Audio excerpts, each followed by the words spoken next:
Hi dear students, today we continue for lesson 3 and we will cover pages between 63 to 65. As we studied before about the trends in each groups, and today we will continue for trends across a period. Here you can see the periodic table.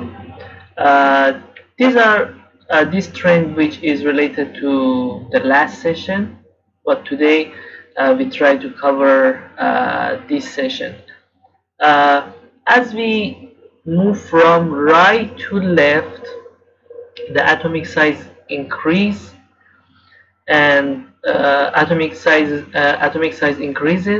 but in reverse trend, when we move from the right to left, electronegativity increases and ionization energy increases. But so far you don't study about the electronegativity and ionization. I put extra that you will study later, I think, but uh, it's good to know something extra thing. And electronegativity means the atom, how much the atom look like to absorb the electrons when they are, for example, each atom is located to a compound, how much they are interested to absorb the electron. So when we move from the left to right, for example, here nitrogen or oxygen is much more interested to absorb electron, to get electron, rather than the nitrogen and carbon. So this means electronegativity. Ionization energy increases. That means how much energy each atoms need to convert to ionization. That means, for example, nitrogen can convert to the 3 negative ionization, but how much energy it needs to get electrons or convert to the ion forms. So these are just keeping your mind about this trend. Electronegativity increases and ionization energy also increases from the left to right, but atomic sizes decreases if you move from the left to right. So these are the most three important trends in across the period. About the transition elements, are, we can say, transition metals. They are located between main group 2 and 3. When we are talking about the main group, that means these are group 1, 2A, 3A, 4, 5, but these are not main group. So it's better to discuss about the elements, transition elements, uh, during the, when we are moving across the periods, not when we are talking about the groups. So the groups, they are not much more, they don't have too much differences between the groups. So there are the features are divided to two groups: general features, distinctive, are very unique features for transition metal.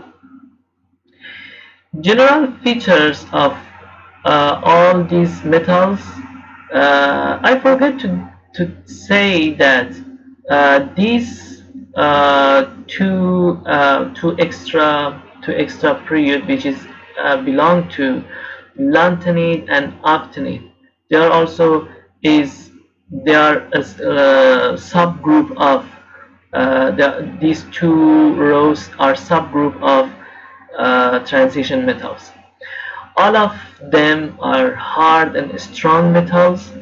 They are highly density. They are very high density. That means very heavy. For example, the size maybe it's very small when you hold on your hand, but it's very heavy. They are less reactive than the group 1 and 2. As I explained you before, group 1 is the most reactive between the all elements, but these elements, these transition metals are less reactive than the group 1 and group 2. They have excellent corrosion resistance, like chromium.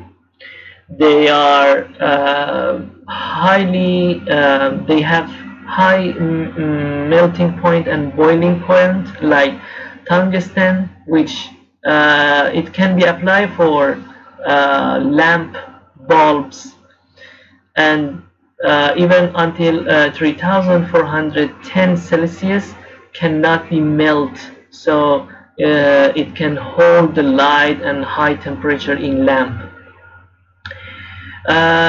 Two distinctive features, which is they are colorful. You can find them in different colorful in our life, like irons, like chromium, zinc, and magnesium, many of them, titanium also.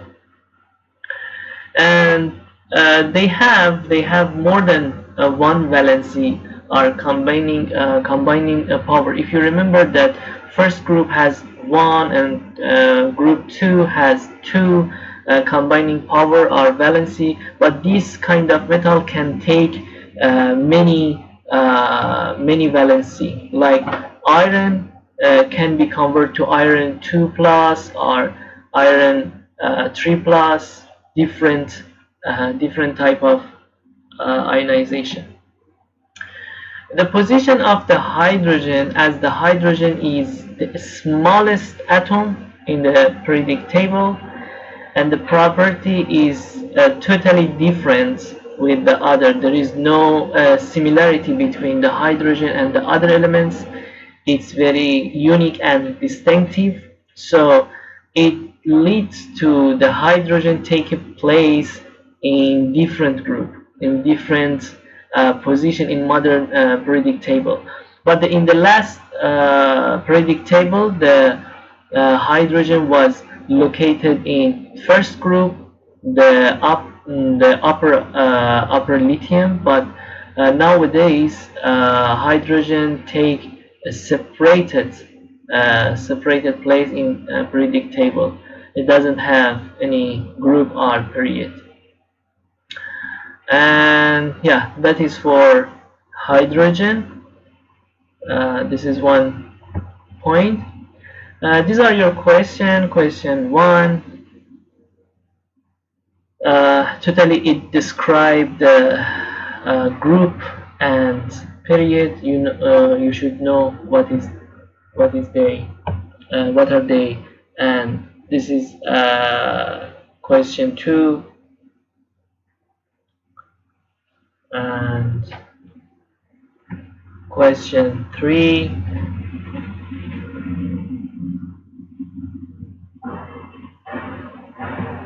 And this is question 4. That's all for today. Hope you are staying safe and studying well. Thank you so much.